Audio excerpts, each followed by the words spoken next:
Ditres Narkoba Polda Sumsel melakukan pemusnahan narkoba jenis sabu dan ekstasi di Gedung Direktorat Reserse Narkoba, Rabu 13 Januari 2016. Narkoba yang dimusnahkan hasil dari tangkapan tim Ditres Narkoba Polda Sumsel, pengedar dan kurir atas nama Yasir Alkap, Edi, Octavianus Ferry, dan Ismail. AKBP Imran Gunawan, Kabak Wisisdik Ditres Narkoba Polda Sumsel mengatakan, barang bukti pemusnahan terdiri dari sabu seberat 87,82 gram, ekstasi logo R 1450 butir, ekstasi logo WB 740 butir, dan ekstasi logo M sebanyak 1960 butir, dengan total keseluruhan mencapai 500 juta rupiah. Itu nilai nominal, kalau diuangkan itu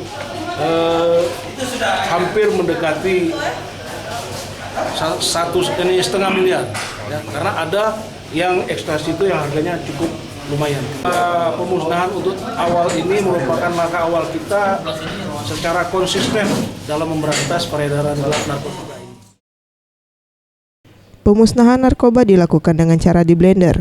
Sementara untuk keempat tersangka akan dijerat pasal 111 dengan ancaman hukuman 15 tahun. Farel Dwi Satria, Septiawan Rizky, Sriwijaya TV.